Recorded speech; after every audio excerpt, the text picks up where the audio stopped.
What's up, YouTube? This is Too Raw for TV.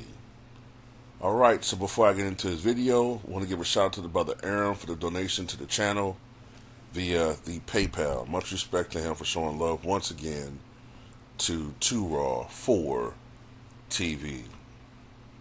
And the question I got from him is, thanks for all of my requests. Please compare Kevin Mchale and Hakeem. The footwork in the paint was absurd with these two Hall of Fame guys. I have to go with Hakeem by a hair. So he's talking about which two players, these two players, are considered the two greatest post players as far as moves are concerned. And you had some other great ones, or really good ones. Sigma comes to mind. Tim Duncan comes to mind, obviously, but the amount of moves that Kevin Mchale had was absurd.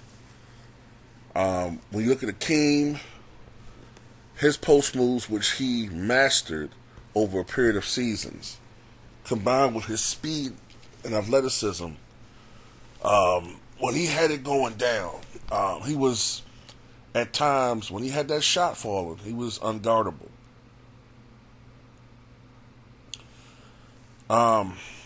Now, who was better?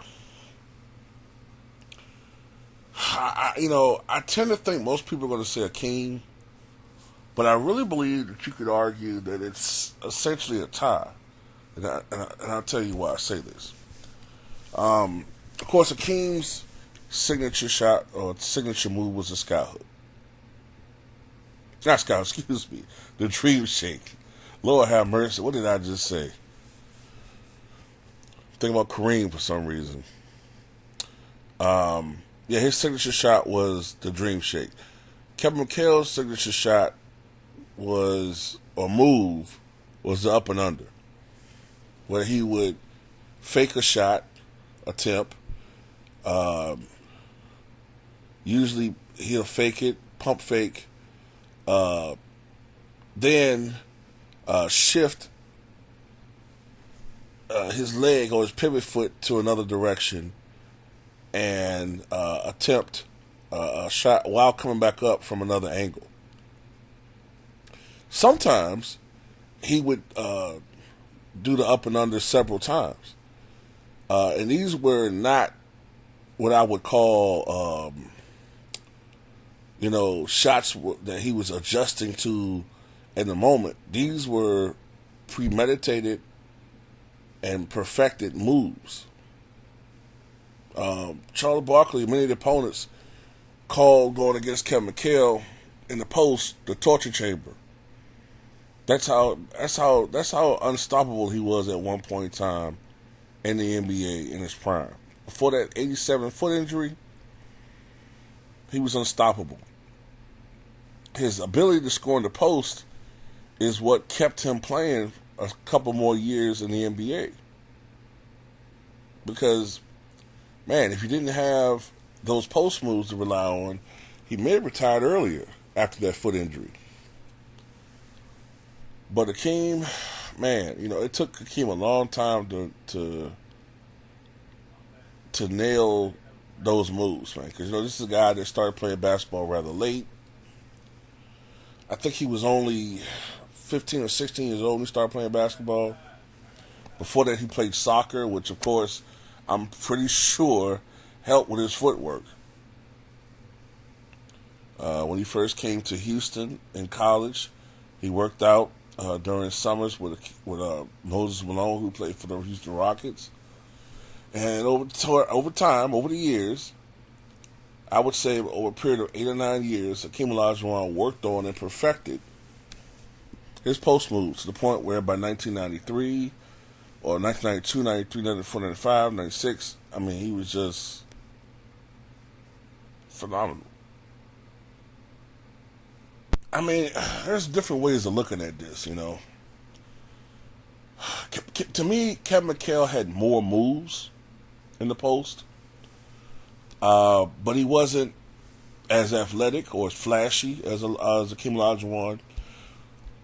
Olajuwon's moves Uh, as I say, he didn't have as many, but his moves in combination with his athleticism, speed, and quickness, well, relative quickness being a center, plus the ball handling, they just was more aesthetically pleasing to NBA fans.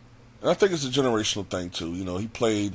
Olajuwon's peak was in the mid 1990s. Kevin McHale's peak was in the mid 1980s. So because of that, more fans remember Hakeem. Plus, Hakeem was the leader of those Houston Rockets teams. Kevin McHale was not the leader of the Boston Celtics. So Hakeem has that going for him. Also, without those post moves, without that particular skill set, I think Hakeem would still be an all-star. With his overall skill set, aside from that shooting ability, I think he would still be an all-star. I'm not sure Kevin McHale would be an all-star without those post moves, though he was still a dominant defensive player, though not nearly the defensive player that Hakeem was. I mean, Hakeem is arguably minimum top 5, but you could argue a top 3 all-time defender. Kevin McHale, I would put like in the top, I don't know, top 75 defenders, maybe 100. You know, it's levels, it's difference. But he was a good defender. Also, also, Olajuwon had more range, and Olajuwon was more effective in, I guess, the high post. And Olajuwon had more consistent range outside the 19 feet. He was a more complete overall basketball player. Olajuwon was a great rebounder. Matter of fact, I believe he led the league in rebounding twice.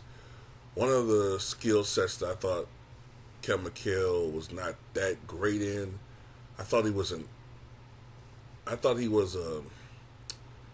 slightly underwhelming rebounder at times. Some of that had to do with his lack of athleticism. Some of that had to do with the fact that he was sharing the front court with Robert Parrish, and Larry Bird also was a skilled rebounder for that position, so he was taking some rebounds away from McHale.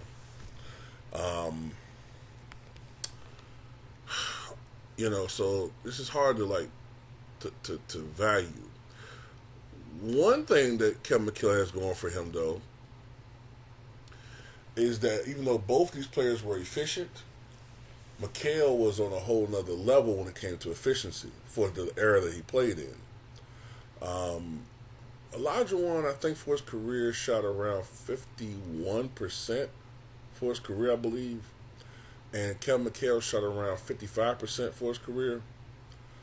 But when you look at their peaks, Kevin McHale's efficiency was crazy. Now, let me do a little bit of a check on this.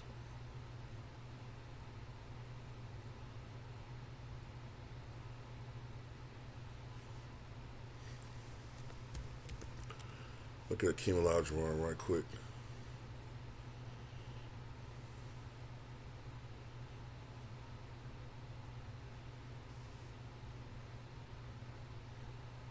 Where in the hell is Basketball Reference when you need it?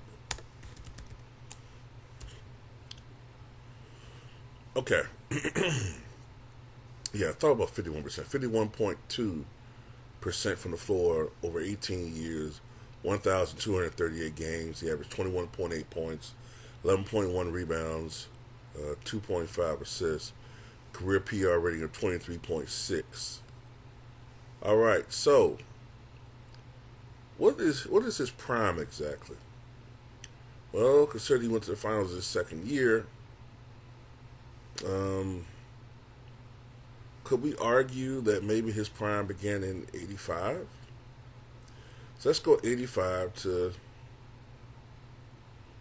let's go 96.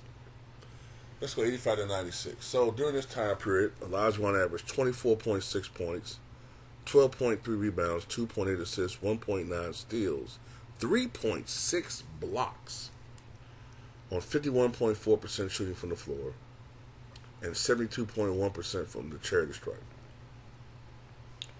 Now let's go to Kevin Mchale. Because 51% shooting is really good. It's good.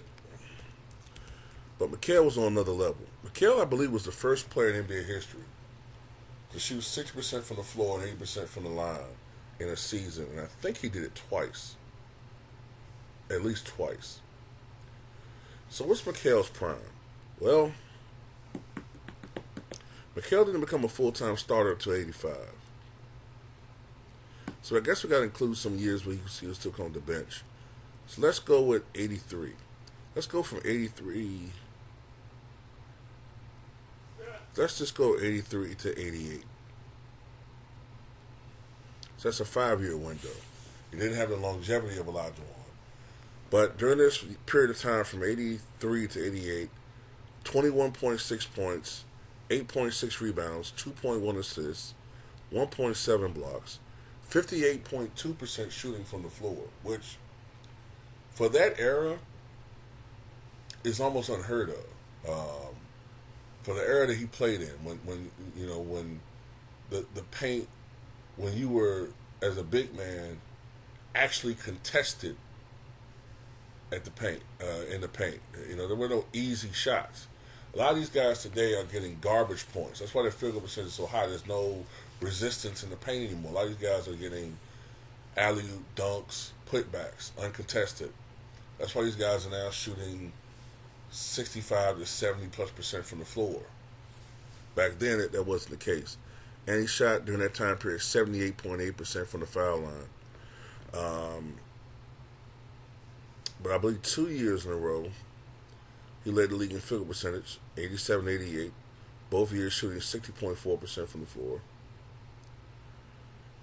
And in 87, he shot 83% from the floor, 84% from the line. And in 88, he barely missed it at 79.7%.